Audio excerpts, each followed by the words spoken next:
2017년에 신문 기사 중에 재미있는 기사가 실린 적이 있습니다. 한국 사람들이 생각하는 중산층의 기준이 뭘까요? 우리나라 사람들이 복을 참 좋아하잖아요. 숟가락에도 방석에도 집집마다 복이라는 글자를 다 써붙이고 다니는데 복을 참 좋아합니다. 우리나라 사람들만큼 복에 대해서 민감하고 복을 좋아하는 사람도 없는 것 같아요. 근데 여러분, 우리나라 사람들이 제일 좋아하는 음식이 뭔지 아세요? 에? 김치찌개예요. 김치찌개를 우리나라 사람들이 제일 많이 먹고 제일 좋아하는 음식이래요. 저도 좋아하는데 근데 김치찌개를 왜 좋아하는 줄 아세요? 김치찌개가 끓을 때 보글보글 끓어가지고 김치찌개를 좋아한다고 합니다. 별로 재미없어 하시는 분도 계신데 여러분들이 생각하는 중산층의 기준은 무엇입니까? 조선일보라는 신문이에요. 2017년도 기사였는데 그 신문의 내용을 보니까 한국 사람들이 생각하는 중산층의 기준을 가지고 설문조사를 했습니다. 설문조사를 했는데 그 조사의 내용을 바탕으로 기사를 쓴 글이었어요. 내용이 이렇습니다. 한국 사람들이 생각하는 중산층의 기준을 조사했는데 뭐였냐면 적어도 30평대 아파트를 대출 안 끼고 살 수 있는 사람. 이 사람이 중산층이래요. 또 그 외에도 자동차를 2000cc 이상은 타는 사람. 한 달 월급 500만 원 이상인 사람. 통장에 잔고가 1억 정도 있는 사람. 매년 1회 이상 해외여행을 다니는 사람. 이런 사람이 중산층의 기준이라고 합니다. 여러분은 중산층이십니까? 저는 극빈층 같아요. 근데 그와 달리 이 기사에서 다른 나라의 중산층의 기준을 소개하면서 영국을 소개합니다. 영국 사람들이 생각하는 중산층의 기준은 뭘까요? 제가 글을 읽다가 깜짝 놀랐습니다. 여러분도 놀라지 마세요. 영국 옥스퍼드 대학교가 통계 자료를 한 조사인데요.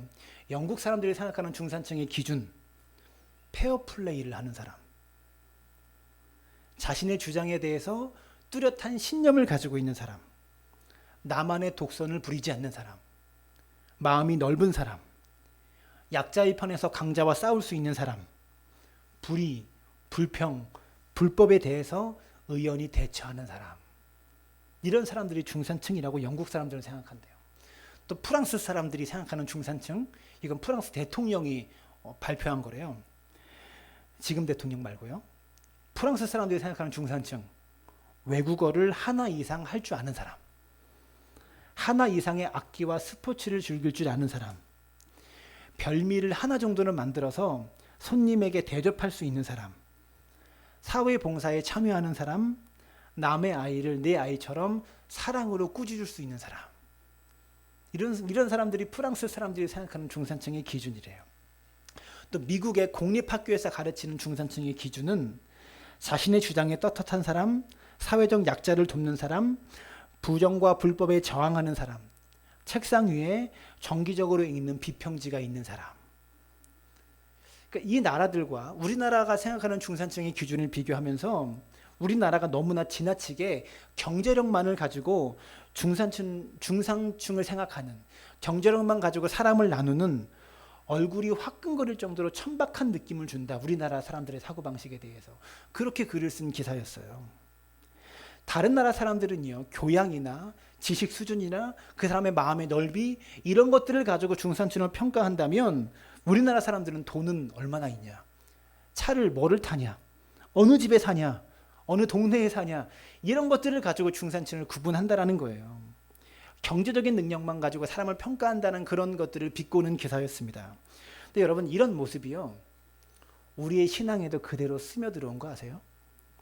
여러분, 누가 좋은 신앙일까요? 어떤 사람이 좋은 그리스도인입니까? 옛날에는요, 그냥 신앙생활 열심히 하는 사람, 교회 생활 잘하는 사람, 이런 사람이었는데 어느 순간부터 우리가 신앙 좋은 사람 하면 두 가지를 동시에 생각합니다. 하나는 말씀도 열심히 듣고 신앙생활도 열심히 있고 교회에 직분도 있고 출석도 잘하고 기도도 열심히 하는 사람, 이런 사람을 좋은 신앙이라고 봅니다. 여전히. 그런데 문제는 거기에 한 가지가 더 결부되어 있습니다. 뭐가 결부될까요? 세상에서도 성공하는 사람, 다른 사람들에게도 인정받는 사람. 신앙 좋은 사람은 교회도 열심히 출석하지만 세상적으로도 돈도 잘 벌고 높은 지위에 올라가 있는 사람. 그래서 교회에서도 알아주지만 세상에서도 알아주는 사람. 이런 사람이 좋은 신앙인이다라는 것으로 우리도 모르는 사이에 경제적인 기준이 신앙의 기준 속에 스며들어와 있다고요. 그러면 성경 말씀은 신앙의 기준을 뭐라고 이야기하는가? 천국 백성에 대한 기준을 뭐라고 성경은 이야기하는가? 오늘 우리가 읽은 마태복음 본문은요, 마태복음 5장으로 시작해가지고 5장, 6장, 7장까지 이어지는 예수님의 산상수훈의 설교의 한 부분입니다. 산상수훈 설교라는 것은 예수님은 산속에서 귀한 가르침을 주셨다라고 말해서 산에서 설교하셨다고 해서 산상수훈인데요. 5장부터 7장까지 이어지는 예수님의 산에서 하신 제자들에게 그리고 모인 무리들에게 산에서 말씀하신 이 설교가 워낙 아름답고 숭고하고 위대한 내용이기 때문에 흔히 말할 때 천국 복음의 대헌장이다라고 별명이 붙여져 있어요. 그런데 예수님은 5장부터 7장까지 산상수훈의 설교를 시작하시면서 서론으로, 이 설교의 서론으로 팔복이라고 불리는 8가지 복에 대한 내용을 이야기하시면서 설교를 시작하셨다라는 겁니다. 여러분, 설교를 할 때 제일 중요하게 여기는 게 뭔지 아세요? 저는 설교 준비를 어떻게 하냐면 본문을 잡고 본론을 먼저 씁니다. 본론을 먼저 쓰고 그 다음에 결론을 씁니다. 그리고 맨 마지막에 고르는 게 서론이에요. 왜? 본론과 결론을 써놓고 서론을 맨 마지막에 쓰는 것이 무엇이냐면 본론과 결론을 잘 이어주고 잘 이해되게 만드는 그런 예화들, 그러한 내용들을 심혈을 기울여서 골라야 되기 때문에 서론을 가장 중요시 가장 오래 걸리면서 마음도 열 수 있는 그런 내용으로 서론을 고른다고요. 예수님도 저와 비슷한 방법을 쓰셨는지 모르겠지만 서론을 정말 중요한 설교로 들어가는 정말 중요한 포인트로 잡는데 예수님은 서론의 팔복의 내용들을 설교하셨다는 겁니다. 그것은 무엇입니까? 그만큼 중요하기 때문에. 그리고 산상수훈 5장부터 7장까지를 보면요, 이 팔복의 내용들을 가지고 하나하나 나열한 내용들이에요. 그래서 이 팔복을 아는 것이 참 중요하고, 그래서 첫날 설교는요, 별다른 대단한 해석이 없어요. 저는 구약을 설교하는 것을 참 좋아합니다. 역사서기 때문에 옛날의 역사 그리고 현재 본문의 역사 이런 것들을 자꾸 보면서 많은 것들을 배울 수 있거든요. 구약을 참 좋아하는데 이 산상수훈 설교 같은 경우에는 별 다른 해석이 없습니다. 여러분이 잘 알고 있는 뻔한 내용들을 오늘 제가 설교할 거예요. 근데 이것이 신앙생활의 기본기입니다. 그리고 갈수록 재밌어져요. 이 팔복에 대한 내용들은. 오늘은 신앙생활의 기본, 아주 기본적인 것들을 함께 말씀을 나눌 텐데 이 내용들을 통하여 우리의 신앙도 기본이 바를 수 있는 복된 시간 되었으면 좋겠습니다. 네, 아멘을 좀 하세요. 네. 우리가 생각하는 신앙 좋은 성도의 모습이 천국 백성의 모습이 아니라 하나님이 보실 때 이러한 모습이 천국 백성이다라는 기준부터 내리고 기준부터 제시하면서 산상수훈 설교를 시작하고 있다는 거죠. 당분간 이 산상수훈 설교의 서론이라고 말할 수 있는 이 팔복에 대한 말씀에 대해서 살펴보려고 합니다. 오늘은 팔복 중에서 첫 번째 말씀인 심령이 가난한 자와 관련된 말씀을 통해서 하나님이 보실 때 복 있는 사람은, 천국 백성은, 신앙 좋은 사람은 어떤 사람인가 함께 살펴보려고 합니다. 3절의 말씀 함께 읽습니다. 시작. 심령이 가난한 자는 복이 있나니 천국이 그들의 것이며. 첫 번째로 우리는 복이 있나니라는 표현을 주목해 볼 필요가 있습니다. 팔복의 내용을 보면 계속해서 이러이러한 자는 복이 있나니라고 말합니다. 3절부터 11절까지가 팔복의 내용인데요. 이러이러한 자는 복이 있나니라고 계속해서 이야기하고 있죠. 왜 천국 백성의 기준에 대해서, 복이 있는 사람의 기준에 대해서 이러이러한 자는 복이 있나니라고 설명하고 있을까요? 이것을 이해하려면 우리는 마태복음의 구조를 좀 알아야 합니다. 주석을 보니까 마태복음에 대해서 한 신학자가 이렇게 설명하더라고요. 마태복음 마치 뜨개질을 하는 것처럼 구성되어 있다. 이렇게 비유했습니다. 뜨개질을 할 때 이 바늘코 2개가 이렇게 교차해야 되잖아요. 그래야지 한 땀 한 땀 떠지는 거 아닙니까? 예를 들어서 그래서 마태복음에는요, 예수님의 삶이 나오고 그 다음에 예수님의 가르침이 이어서 나옵니다. 그리고 가르침 다음에 또 예수님의 삶이 나오고 또 예수님의 가르침이 이어서 나옵니다. 그러니까 마태복음 1장부터 4장까지는 어떤 내용이 있냐면 예수님의 탄생이 나옵니다. 그리고 예수님께서 세례 받으시는 장면이 나오고요. 예수님께서 마귀에게 시험 받으시는 장면, 이 장면이 1장부터 4장까지 내용이에요. 다 예수님의 삶이죠. 이 땅에서 삶으로 보여주신 내용들입니다. 탄생, 세례, 그리고 마귀에게 시험 받으시는 장면, 예수님의 삶에 대한 모습이 등장하고요. 1장부터 4장까지, 그리고 바로 이어지는 5장부터 뭐 어떤 내용이 나옵니까? 산상수훈 설교가 나와요. 삶이 나오고 바로 가르침이 나옵니다. 그리고 8장부터 또 삶이 나오고요. 그 위에 또 가르침이 나오고요. 계속 이러이러하게 마태가 마태복음을 기록했더라는 겁니다. 거기에는요, 마태의 의도가 담겨 있는 겁니다. 즉 예수님은요, 삶으로 먼저 본을 보이신 다음에 제자들을 가르치셨습니다. 마태는 왜 이런 특징을 가지고 마태복음을 기록하고 있을까요? 단순히 어떤 지식만을 전달하기 위해서 마태복음을 쓰지 않았습니다. 산상수훈을 배우고 팔복을 공부한다는 것은요, 지식을 배우는 것이 아니라는 말입니다. 우리가 하나님 말씀을 배우는 이유가 뭡니까? 이렇게 여러분이 설교를 들으면서 말씀을 배우는 이유가 뭡니까? 이 말씀대로 살기 위해서입니다. 여러분이 자녀들에게 왜 자꾸 공부해라, 더 많이 배워라 이렇게 말할까요? 왜 그렇습니까? 배움과 삶이 연결되어 있기 때문에 그렇습니다. 배움과 삶은 연결되어 있습니다. 많이 배우는 것이 자녀의 앞길에 유리하고 자녀가 편하게 사는데 더 좋을 것 같기 때문에 자꾸 배우라고 말하는 거죠. 배움과 삶은 뗄래야 뗄 수 없다라는 것이죠. 사람은 배운 대로 삽니다. 이것이 신앙생활에도 적용되는 거죠. 우리는 대부분 어떻게 생각합니까? 예수 믿어야 구원받는다라고 생각합니다. 그렇게 구원에 대해서 알고 있죠. 그렇기 때문에 믿어야 구원받기 때문에 믿음과 삶을 잊지 못하고요. 배움과 삶에 대해서 뭔가 배움에 대해서 깊이 생각하지 않아요. 말씀을 공부하고 연구하고 배우는 것에 대해서는 깊이 생각하지 않고 믿는 것만 생각합니다. 배움과 삶이 연결되어야 되는데 믿음과 삶으로 자꾸 연결시키다 보니까 이게 연결이 안 되는 거죠. 여러분 기억하십시오. 예수님의 십자가는 분명히 우리 삶을 변화시킵니다. 그런데 누구든지 그리스도 안에 있으면 새로운 피조물이라 이전 것은 지나갔으니 보라 새 것이 되었도다라고 말할 때 무엇이 새로워진 것을 이야기합니까? 머리가 새로워진 것을 이야기합니까? 아닙니다. 삶이 완전히 새로워졌다라고 말하는 거예요. 예수 안에 있으면 삶이 완전히 새로워지는 것이죠. 우리의 전 인격이 새로워진 것을 말합니다. 그러려면 어떻게 해야 됩니까? 배운 대로 바뀌는 거예요, 사람은. 가르침과 삶은, 배움과 삶은 뗄래야 뗄 수 없다라는 것이죠. 이 사실을 잘 보여주는 것이 1절과 2절의 말씀입니다. 마태복음 5장 1절과 2절 함께 읽습니다. 시작. 예수께서 무리를 보시고 산에 올라가 앉으시니 제자들이 나온지라 입을 열어 가르쳐 이르시되. 본문으로 말하면 예수님은 산에 올라가서 앉으셨습니다. 근데 갑자기 황당한 표현이 나오죠. 입을 열어 가르치셨다. 여러분 생각해 보십시오. 가르칠 때 입을 안 열고 가르칠 수 있습니까? 말이 안 되잖아요.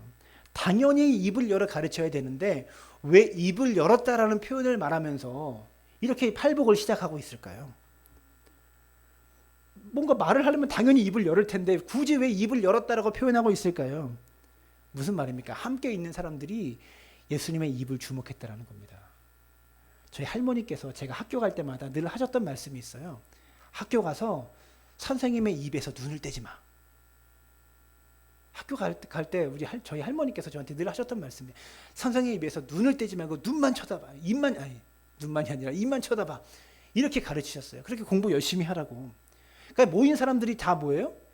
예수님의 가르침을 받기 위해서 예수님의 입을 지금 주목하고 있는 거예요. 그러니까 마태가 굳이 이것을 표현하고 있는 겁니다.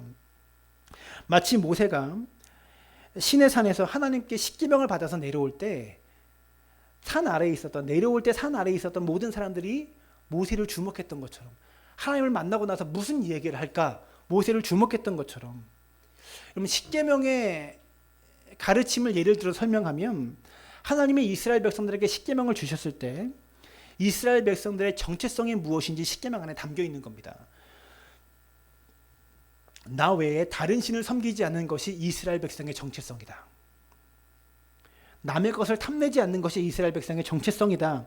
이러이러한 십계명의 말씀을 통해서 이스라엘 백성의 정체성은 이러이러한 삶을 사는 사람들이다라고 가르치셨다라는 거죠.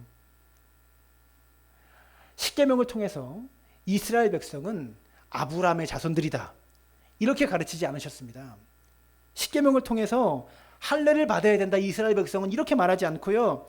꼭 출애굽을 한 백성들만 이스라엘 백성이 될 수 있다, 이렇게 확실하게 자격을 가르치시지 않고 오히려 1계명부터 10계명까지 나 외에 다른 신을 섬기지 않고 안식일을 거룩하게 지키고 부모를 공경하고 간음하지 않고 다른 것을 탐내지 않는 그런 삶을 사는 사람들이 하나님 나라 백성이다, 이스라엘 백성이다라고, 천국 백성은 이러이러하게 산다라고 삶의 조건을 말씀하셨다고요.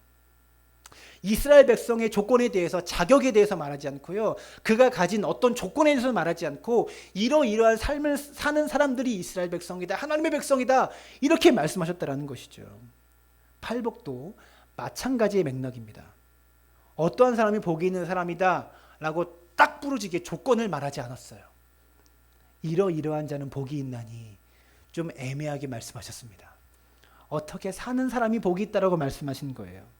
그런 이유가 단순히 그들의 혈통이나 조건이나 자격을 가진 사람이 복 있는 사람이 아니라, 우리가 생각하는 중산층의 기준, 어떤 자격, 어떤 조건, 이런 것이 아니라 이렇게 삶을 사는 사람이 복이 있는 사람이다, 말씀으로 보여주신 거죠.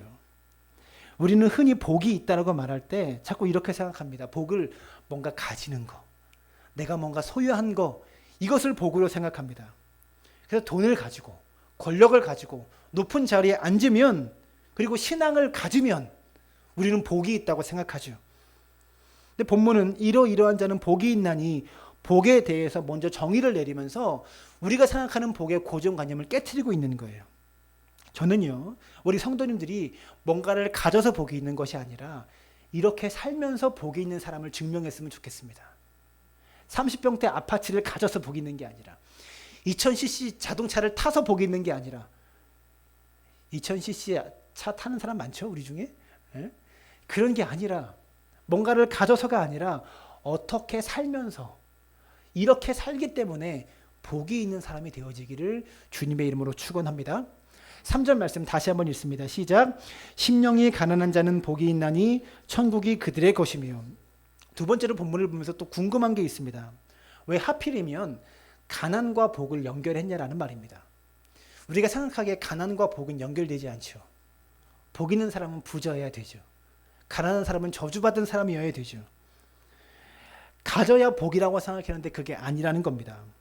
우리는 심령이 가난하다라고 말하면 연약함을 먼저 생각합니다. 심령이, 마음이 연약해서 이런저런 결정을 자기 스스로 내리지 못하고 사람들에게 자꾸만 휘둘리는 이런 연약한 사람을 가난한 사람이라고 생각할 수 있어요. 근데 여기서 표현한 가난이라는 말은 연약함을 의미하는 말이 아닙니다. 가난하다라고 말한 것이 그 사람이 약하다라고 말하는 것이 아니라 그 사람이 부족하다, 모자라다, 이것을 느끼고 있다는 거예요. 여러분, 어떤 사람이 물질적으로 부유한 사람이 있습니다. 근데 그 사람이요, 갑자기 어려운 일이 닥쳐가지고요, 물질에 크게 손해를 보고 건강을 잃어버리고 지위가 흔들리게 되었습니다. 그러면 그 사람이 어려움을 겪으면서 깨닫는 것이 한 가지가 있죠. 아, 물질은 얼마든지 사라질 수 있는 거구나. 내가 가진 힘은 얼마든지 무너지고 깨질 수 있는 거구나. 물질을 잃어버림으로 말미암아 내가 얼마나 부족한 사람인지를 깨닫습니다. 그리고 그것이 깨달아질 때 어떤 일이 벌어집니까? 하나님 앞에 나아가서 내 죄를 자복하고, 하나님, 나는 죄인입니다. 하나님, 나는 부족한 사람입니다. 하나님 없이는 할 수 없는 사람입니다라고 고백하기 시작한다는 거예요. 지금까지는 내가 아무 부족함이 없는 사람인 줄 알았는데 내가 너무 부족한 사람이라는 것을 그 순간부터 깨닫게 된다는 거죠. 그래서 하나님, 나의 부족함을 채워주십시오라고 하나님 앞에 나아가게 된다는 겁니다. 바울을 예를 들어 설명해 볼까요? 바울은 원래 부족함이 없는 사람이었습니다.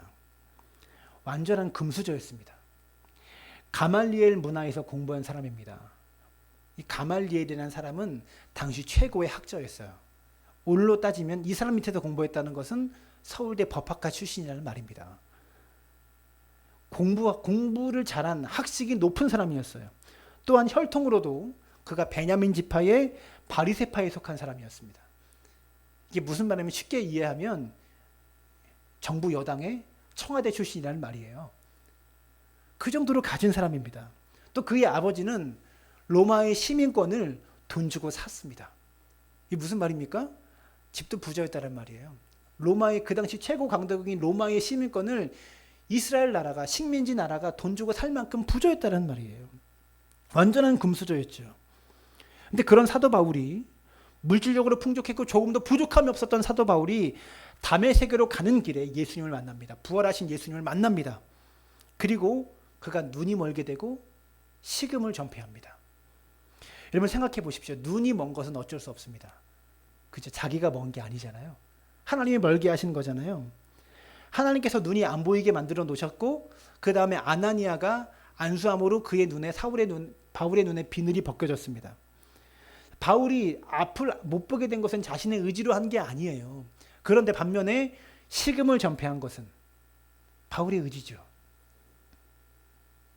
눈이 안 보인다고 먹을 것을 안 먹을 필요는 없잖아요. 눈이 안 보인다고 먹을 수 있잖아요. 근데 바울은요, 식음을 전폐하면서 하나님께 엎드려 간구했다라는 거죠. 뭘 말합니까? 지금까지 바울이 주님을 만나기 전까지는 자신의 인생이 괜찮은 줄 알았습니다. 잘 나가는 줄 알았습니다. 똑똑한 줄 알았고 능력 있는 줄 알았고 뭐든지 다 할 수 있다고 생각했습니다. 그런데 주님을 만나는 그 순간에 내가 얼마나 부족한 사람인지를 깨닫습니다. 내가 얼마나 죄가 많은 사람인지, 내가 그동안 얼마나 잘못 살았는지를 그가 깨달았다라는 거예요. 그리고 그렇게 주님을 만난 이후에 식음을 전폐하며 그동안 내가 귀하게 여겼던 이 모든 것들을 배설물로 여긴다라고 그가 고백하고 있다라는 말이죠. 사랑하는 여러분, 주님 만나기 전까지 우리는 어떻게 살아갑니까? 내가 가진 것을 자랑하며 삽니다. 내게 있는 것 자랑하며 삽니다. 내 학벌 자랑하고 내 돈 자랑하고 내 열심 자랑하며 그렇게 인생을 삽니다. 내 자신의 부족함을 모르는 사람은요, 자신을 자랑하며 살게 되어 있습니다. 그래서 심지어 교회에 와도요, 자꾸만 자랑하려고 합니다. 자기를 안 알아줘서 섭섭하고, 봉사를 했는데 사람들이 나를 몰라줘서 섭섭하고, 내 이름을 자꾸 드러내야 되는데 못 드러내니까 섭섭하고. 언제까지 그렇습니까? 주님 만날 때까지. 주님 만나서 깨어지기 전까지 자꾸 자랑하려고 한다는 거죠. 그게 우리의 습성입니다. 다시 말해, 자꾸 뭔가를 자랑하고 싶어하는 사람은요, 아직까지 나의 부족을 모르는 사람입니다. 오늘 본문은 왜 심령의 가난함을 이야기합니까? 이 심령이 가난한 사람이 바로 부족함을 깨닫는 사람이기 때문에 그렇습니다. 주님을 만나보니까 지난날 내가 가졌던, 내가 이루었던 모든 것들이 다 헛된 것이었구나는 것을 깨닫게 되는 거예요. 그게 대단한 것으로 알았는데 알고 보니까 다 소용없고 부질없는 일들이었다는 겁니다. 그래서 주님, 나는 부족합니다. 나는 연약한 죄인이기 때문에 하나님이 내게 필요합니다. 이렇게 고백하게 된다고요. 우리 모두가 그렇게 고백하는, 주님이 필요합니다라고 고백하는 믿음의 사람들 되어지시기를 주님의 이름으로 축원합니다. 세 번째로 3절 말씀 다시 한번 읽습니다. 시작. 심령이 가난한 자는 복이 있나니 천국이 그들의 것이며. 마지막 세 번째로 또 궁금한 것은요, 왜 천국이 그들의 것임이라고 장담하고 있냐라는 거예요. 심령이 가난한 자가 복이 있다까지는 괜찮습니다. 여기까지는 괜찮아요. 그 다음 뭐라고 말합니까? 천국이 그들의 것입니다. 그들의 것이다라고 확언하고 있어요. 심령이 가난하면 복이 있으니까 천국 갈지 모른다. 이 말은 조금 제가 이해가 되겠습니다. 근데 천국이 그들의 것이다라고 확실하게 말해버립니다. 여러분, 교회를 다니다가 교회를 떠나간 사람들이 얼마든지 많지 않습니까? 신앙생활 했다가 하나님께 등 돌린 사람들이 많지 않습니까? 심령이 가난한 자가 천국이 그들의 것이다라고 확신할 수 있습니까? 얼마든지 중간에 변할 수 있잖아요. 근데 왜 본문은 그런 상황은 다 제쳐두고 다 집어치고 왜 심령이 가난한 자는 복이 있나니 천국이 그들의 것이다라고 확언하고 장담하고 있냐고요. 왜 성경에? 사람도 그렇게 하지 않는데. 이 말은 심령이 가난하게 되는 것이 천국 백성의 첫 출발이고요, 첫 번째 단계라는 사실을 말해주고 있는 겁니다. 이 팔복과 관련해서 여러 가지 신학적인 견해들이 있어요.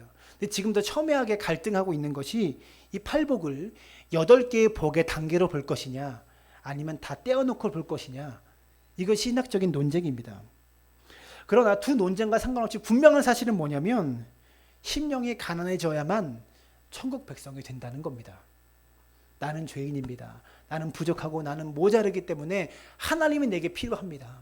하나님이 내게 내 가난함을 채워주지 않으면, 내 모자람을 채워주지 않으면 나는 살 수 없는 자입니다. 이런 고백에 나와야만 천국 백성이 될 수 있다는 것이죠. 적어도 심령이 가난해지지 않고는 천국 백성이 되는 길이 없다라는 겁니다. 즉 성령께서 우리에게 찾아오셔서 주님을 처음 만날 때 우리 안에 벌어지는 현상이 무엇입니까? 심령의 가난함입니다. 주님, 나는 죄인입니다. 나는 부족하기에 주님이 필요합니다. 이 고백 없이 천국 백성이 되는 길이 없다라는 것이죠. 어떻게 생각하면 이럴 수 있습니다. 교회 오래 다니면 당연히 자신을 죄인이라고 생각하는 거 아니야? 하나님을 믿는다면 하나님 앞에 다 자기를 죄인이라고 생각해야 되는 거 아니야? 이렇게 생각할 수 있습니다. 그런데 신기한 게 뭔지 아세요? 하나님의 성령이 우리에게 찾아오셔서 역사하지 않으면 아무리 교회에 와서 같이 예배를 드려도 나는 죄인입니다, 이런 고백이 안 나온다는 거예요. 성령께서 여러분 마음을 만지시지 않으면 아무리 오랜 시간 생활하고 아무리 착실하게 예배를 잘 나와서 드려도 성령께서 그 마음 만지시지 않으면 절대 우리의 심령이 가난해질 수 없다라는 거예요. 그런데 성령이 역사하시면 어떤 일이 벌어집니까? 내가 죄인임을 깨닫고 내 부족함을 느끼기 시작합니다. 이게 천국 백성으로서, 천국을 소유한 자로서의 첫 출발이다라는 말이에요. 이 일은요, 이 자리에 있는 모든 사람에게 일어난 일이 아닙니다. 다 예배에는 참석할 수 있지만, 다 이 설교를 들 수 있지만 모든 사람들의 심령이 가난해지는 게 아니라는 말이죠. 어떤 사람에게는 이 일이 일어나지만 어떤 사람에게는 일어나지 않을 수도 있습니다. 그러나 분명한 사실은 성령께서 여러분의 마음을 만드셔서 터치하셔서 내가 가난해지지 않으면, 내 부족함을 느끼지 못하면, 내가 죄인임을 깨닫지 못하면 천국 백성이 되는 길이 없다라는 겁니다. 이게 신앙생활의 첫 출발인 거예요. 오늘 이 말씀을 들으면서 여러분 마음에 심령의 가난함을 느꼈으면 좋겠습니다. 성령께서 만지셔서 내가 죄인입니다, 하나님 없으면 나는 살 수 없는 죄인입니다 라는 이런 고백이 여러분의 마음속 중심으로부터 터져 나올 수 있었으면 좋겠습니다. 그리고 그 사람들은 반드시 하나님께서 천국까지 인도해 주시겠다라는 말입니다. 근데 여기서 우리는요, 놀라운 진리를 한 가지 깨닫게 됩니다. 심령이 부족하다고 해서 자신의 부족을 느끼고 저는 죄인입니다, 그러기에 주님이 필요합니다, 이것을 마음으로 고백했다고 해서 그 자리에서 모든 게 끝나는 게 아니라는 말입니다. 그 순간부터 우리의 신앙이 출발하기 시작합니다. 이게 출발입니다. 내가 죄인임을 깨닫고 나의 부족을 느끼는 게 신앙생활의 출발이지 교회에 나오는 게 신앙생활의 출발이 아닙니다. 예배를 드리는 게 신앙의 출발이 아니라 내가 죄인입니다, 나는 부족하기에 하나님 없이는 이 죄사함 받을 수 없기에 하나님이 내게 필요합니다 라는 것을 깨닫는 순간부터 우리의 진짜 신앙이 출발한다고요. 그리고 나서 어떤 일이 벌어집니까? 여기서 깨달으면 어떤 일이 벌어집니까? 괴로워요. 마음이 괴로워서 아버지 앞에 눈물을 흘리며 호소하기 시작합니다. 주님, 저 같은 죄인, 저는 아무리 봐도 저는 죄인인데, 괴수 중에 괴수인데 제가 어떻게 저 같은 죄인이 하나님 앞에 설 수 있습니까? 이것 때문에 괴로워요. 그래서 그 다음에 팔복의 두 번째 내용이 뭡니까? 애통하는 자는 복이 있나니, 이 말씀이 나오는 겁니다. 철로 역정을 기록한 존 버녀는요, 무려 18개월 동안, 1년 6개월 동안 하나님 앞에 자신의 죄인됨 때문에 괴로워했다고 합니다. 1년 6개월을 괴로웠대요. 얼마나 괴로웠던지 그는 이렇게 표현합니다. 자신의 코에 지옥의 유황불 냄새가 매일같이 맡아지는 것 같았다, 이렇게 표현합니다. 성자 어거스틴은 그의 참회록에서 이런 표현을 씁니다. 내가 죄인임을 깨닫고 난 후에 주님 앞에 돌아오기까지는 참된 안식이 없었다라고 말합니다. 무슨 말입니까? 내가 죄인됨을 깨닫고 괴롭고 괴로워서 내가 죄인임을 고백하며 살았는데 이 고백이 언제 안식을 얻습니까? 이 괴로움이 언제 안식을 얻습니까? 주님 앞으로 갈 때 안식을 얻다라는 말입니다. 주님을 느낄 때 안식을 얻게 되었다라는 말이죠. 세상의 다른 방법으로 나의 이 죄됨을, 나의 부족한 심령의 가난함을 해결할 길이 없었다라는 말이에요. 그래서 주님 앞에 나오게 되었을 때 우리가 주님 앞에 나와야만 참된 안식과 참된 평안을 얻을 수 있게 된 것입니다. 그래서 오늘 본문은 심령이 가난한 자는 복이 있나니 천국이 그들의 것이며 라고 설명하고 있는 것이죠. 그런 의미에서 오늘 이 자리에 참석한 모든 우리 성도님들이 주님 손에 붙들려지시기를 주님의 이름으로 축원합니다. 제가 좋아하는 마틴 로이드 존스 목사님의 설교집에 나온 예화를 들고 인용을 해서 설교를 마치려고 합니다.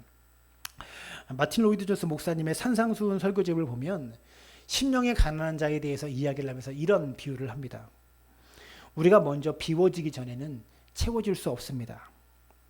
옛 포도주로 부분적으로 채워진 그릇은 그 옛 포도주가 밖으로 다 쏟아져 나올 때까지는 새 포도주로 채워질 수 없습니다. 무슨 말입니까? 포도주 통에 포도주가 담겨 있습니다. 아직 포도주가 남아있다면 거기에다 새 포도주를 붓는 사람은 없다라는 거예요. 이 포도주를 다 비워야만, 이 통에 남은 포도주를 비워야만 거기다가 새 포도주를 붓는다라는 말이죠. 우리의 심령에 아직 나의 옛 포도주가 남아있는 한, 아직 내가 여전히 붙잡고 있는 30평대 아파트, 그것이 복의 조건이고, 아직 내가 타고 있는 2000cc의 차, 그것이 인생의 복의 조건이고, 이런 마음이 아직 내 마음속에 남아있는 한 주님의 새 포도주가 우리 마음속에 부어줄 수 없다라는 말이죠. 사랑하는 여러분, 내가 정말 부족하다고 생각하다면 포도주 통에 남아있는 그 남은 포도주 다 쏟아버리고 주님께 새 포도주 달라고, 정말 좋은 새 포도주 나에게 부어달라고, 나는 부족한 죄인이라고, 주님의 은혜만 나에게 필요하다고 간구하고 부르짖어야 합니다. 이 아침에 우리 사랑하는 모든 사랑나무교회 성도님들이 주님 앞에 여러분의 심령이 가난해지셔서 나는 부족한 자라고, 나는 죄인이라고 고백할 수 있는 믿음의 사람들 되어지시기를 주님의 이름으로 축원합니다.